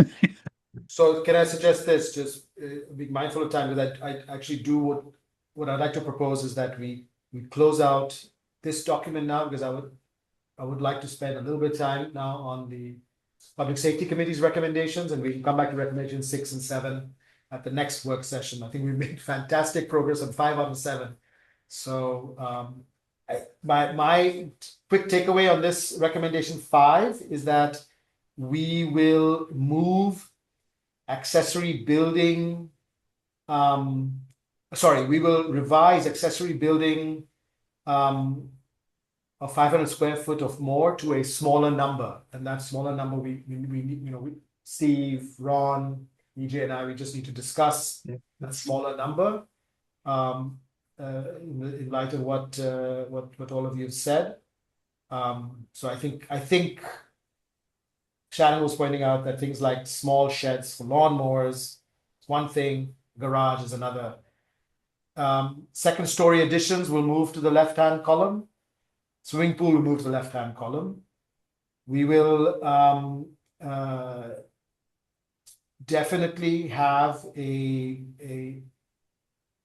add in some text there of how, because you'll see that what we're proposing is that there is a 2-week period between receipt of the application and its dissemination and the administrative approval. So during that period, the council, of course, will be fully informed, and of course, after it is approved, the council will be informed. So we can make that more explicit. Appeals right is something that I didn't hear from the others. I just want to do. That's the one thing I'll just like have a quick round. Robin, Shannon, Debbie. I guess in practical terms, what would this mean is that the approval would not go into effect for 10 days pending any appeals. Is that, Kabir, what you had in mind? Yes, I can quickly say it. By the way, also happy for number 5 to be discussed with 6 and 7 next month as well. If you want to move it forward, that, I was thinking residents should have sort of a 10-day window to appeal an administrative approval to the full council. Yeah. So within 10 days they can. If not, right. It moves forward. What happens if it's not administratively approved? Can they appeal to the council? And presumably they can. Yeah. Yes. I think that should be clarified. Yes. Yes. Okay, very good. So in other words, an administrative permit denied can be appealed for 10 days. But what you're not suggesting is that administrative approval given should be left open for 10 days until other people start, No. For appeals, only for Very appeals. Good. Yeah. Appeals of denial. For denials, just for denials. For denials, yeah. Sorry. I think this is quite clear. So I think we can definitely bring 5 back as well. So let me now move to, Five back to, we'll bring number 5 also to the next council meeting on July 6th. okay, With those changes. Okay, with those changes, yeah. Yeah. So this, all those changes, I think, great, are doable. 6 and 7, we will discuss next month. all right. All right, so now moving on to the Public Safety Committee recommendations, there are 2 memos. One deals with parking issues related to construction and commercial activities.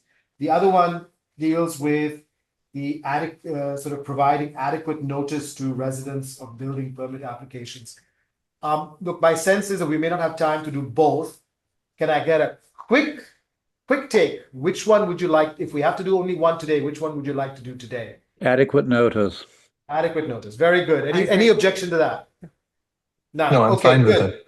Very good. So let us do the adequate notice one now, and if we have time, we can do the parking one. Otherwise, we can, if we're fortunate, maybe we can do both today. I'm Let's, happy to motor let's- through both if folks are open to it. Actually, on the parking one, our town attorney put in some significant comments on that just a few minutes before the meeting. Yeah. And I Yeah. think they should go to the Public Safety Committee to get their reactions, and it should come back to the next work session. But Okay.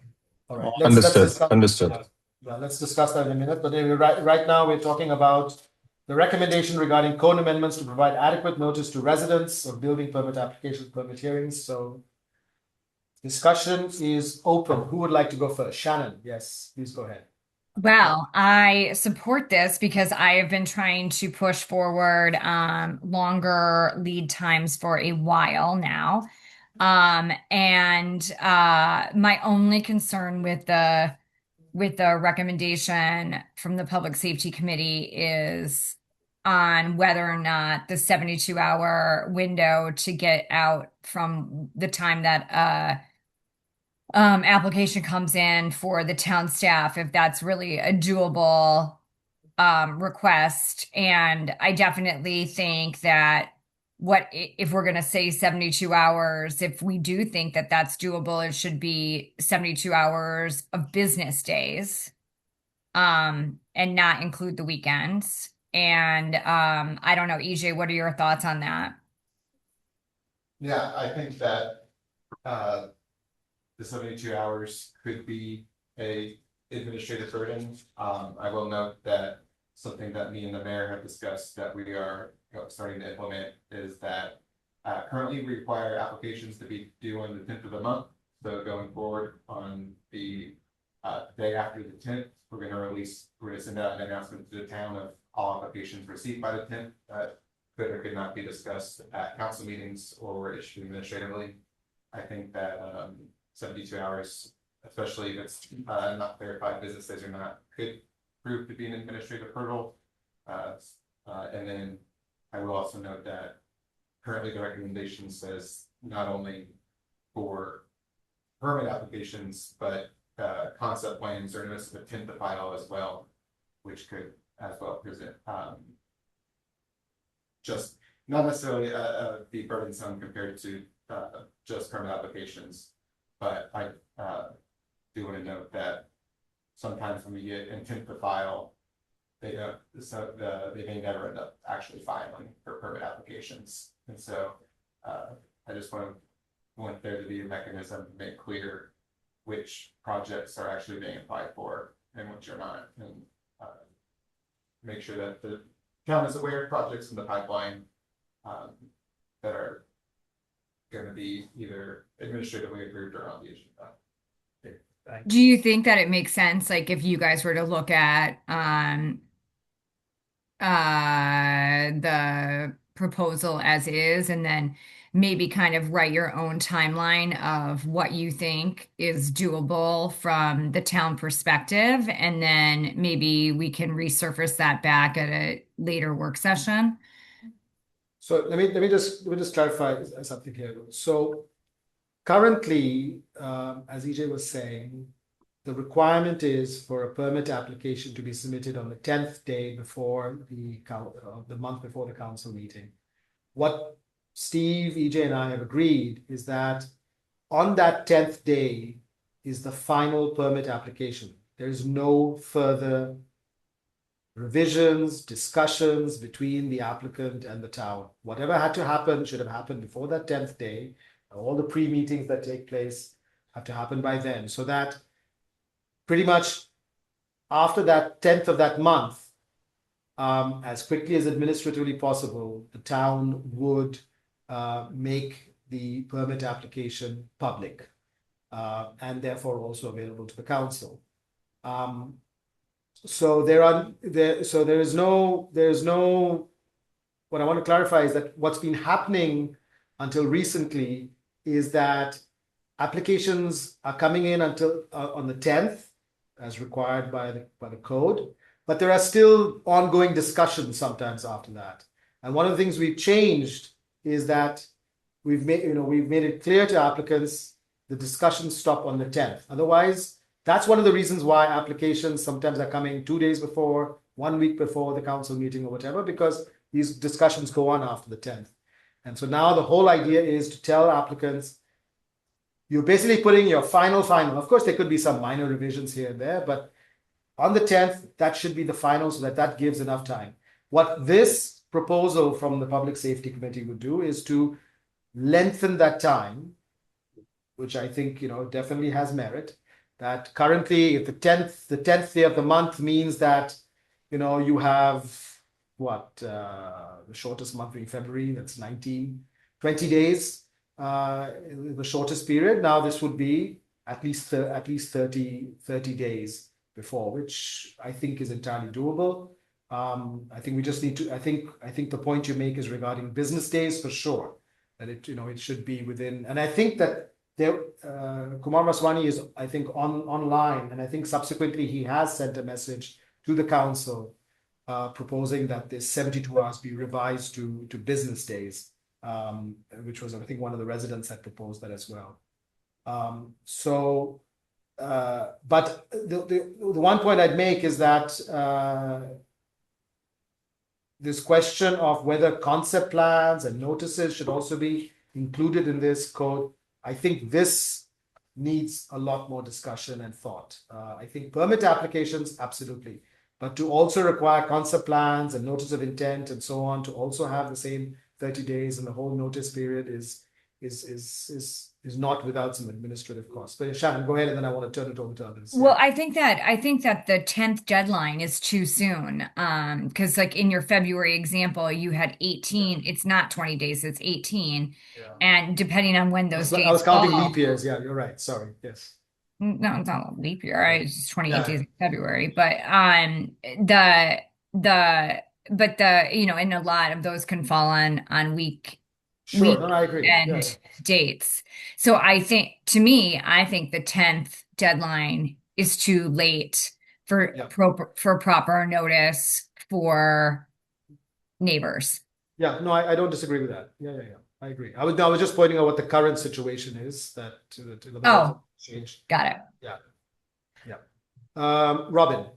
Yeah, just remind us what our town attorney said earlier. The primary purpose of our council hearing these permit applications for new construction is so that neighbors can be involved.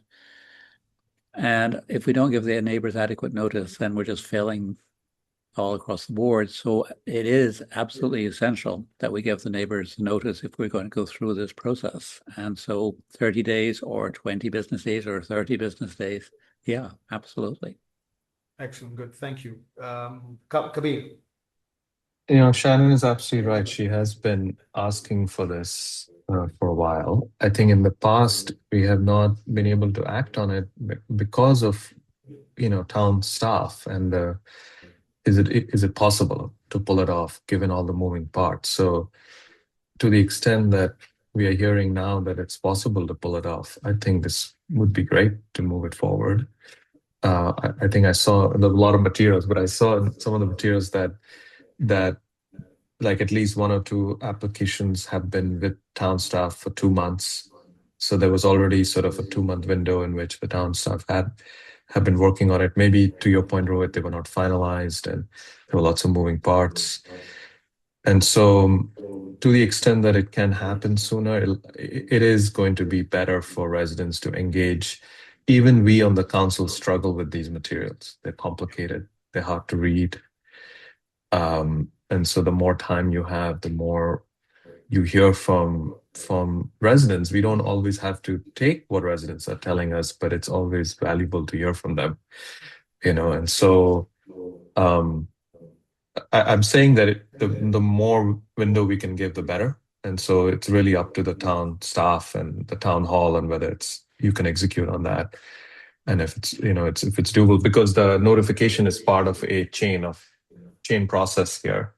And so how does the whole process get impacted, and can we deliver on the whole process in a way that's sensible for the town staff? So those are my jumbled pre-dinner thoughts here. I'm getting ready for We're dinner. getting there. Sorry. We're getting there. Okay. That was a hint. That was a hint. Oh, yeah. 300 seconds to go. Debbie. I totally support what the Public Safety Committee has done. I thought it was really good work, really important, and I think we should support this and move it forward.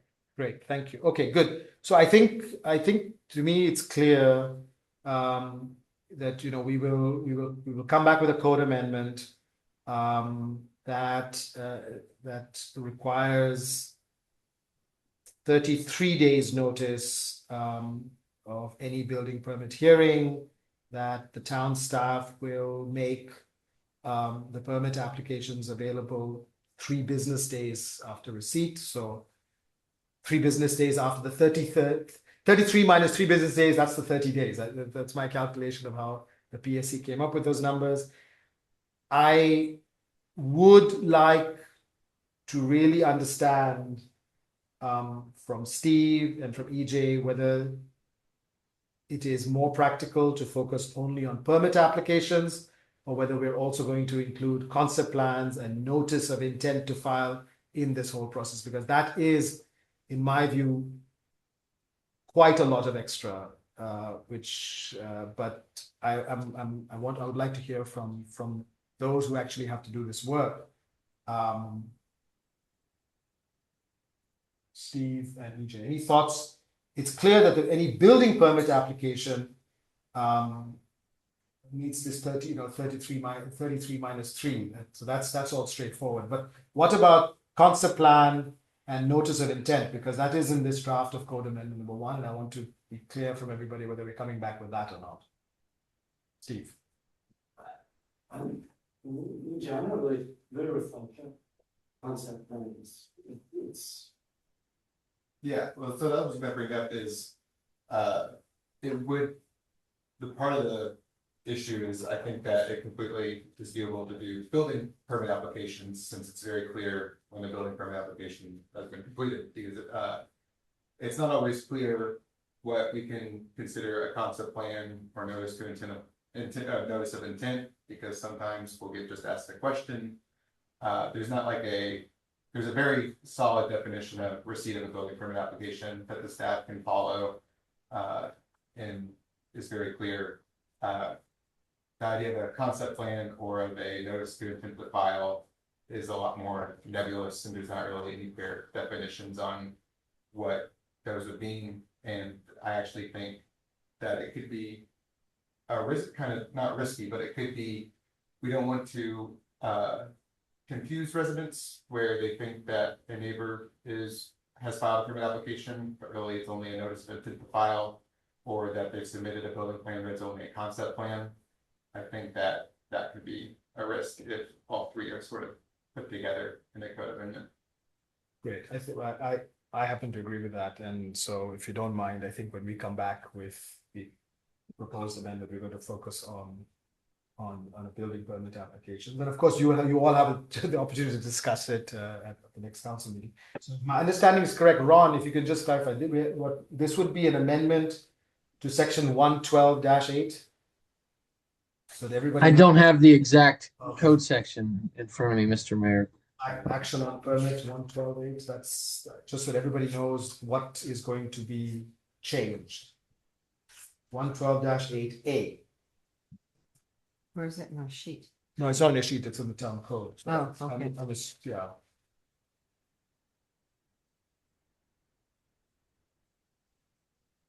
Okay, anyway, in the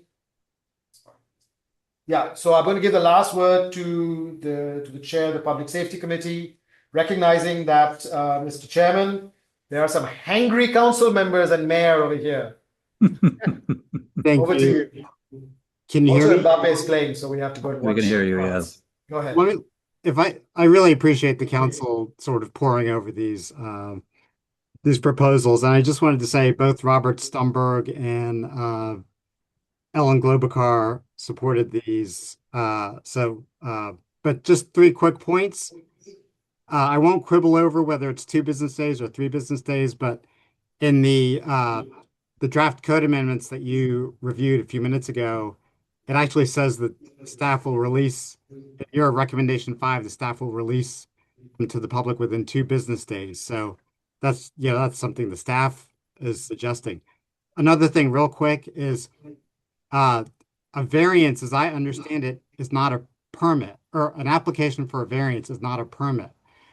It's just an application for a variance. So you have to be very careful about how you phrase the thing that requires the 33 days notice. In other words, now the town's application actually does refer to a quote variance permit unquote, but I don't think the code actually classifies a variance as a permit or a variance application as a permit application. I think it just calls it a variance. So I would say that, whatever permits you decide need this 33 days notice, you also have to include applications for variances in that. And then the third thing is, my suggestion is you change the deadline to the 20th of the month instead of the 10th. The code, there's a provision in the code that says complete applications received by the 10th, the mayor shall take them to the council at the next regular council meeting. So my suggestion is change that to the 20th and have them go Previous month. have them go to the council meeting of the second month. In other words, if it's received by May 20th, have it go to the July council meeting, because that gives the staff time to review it. Then they get 30 days notice out to residents. Okay, yeah, we'll Thank you. work with Ron and EJ on drafting. These are I think drafting issues, and we did not, because this was a PSC recommendation, unlike the previous memos which had Ron working on the specific drafts. This obviously, but this will come back to the council with drafts. So before I close, the only question I have for council members is, are you okay with coming with this code amendment to the next council meeting, or would you like to discuss the specific text at the next work session? Because we didn't discuss a specific text here. You discussed the recommendations of the committee. So If we get the text ahead of the next meeting, I'm comfortable. sorry, moving forward. sorry, I didn't catch that. My AirPods are dying out too. sorry. If we get that text out ahead of the next meeting, circulate it to us, I'm comfortable. Yeah, we'll Yeah, Then I think I agree with that. you will. So one of the things you're going to see is we were trying very hard. We're going to try very hard to get. I saw that. Council I 1 saw week that. in advance. I appreciated that. But I think Monday, if we can get that in our hands, so we have time to sit with it and think through it and be ready for the council meeting, then yeah, I'm for it. Okay, very good. Others, are you okay with that? I'm good. I'm very good. Shannon, Robin. Yep. Okay, very good. So I do I have thank you, Chair Vaswani, for joining us. We will come back to your second memo at the next work session. I want to thank everybody. This was, I think, a very productive meeting, and I think we went through as efficiently as good. Motion to adjourn? Motion to adjourn. All in favor? Aye. Thank you very much. Have a good evening, everyone. Good night. Night. Night.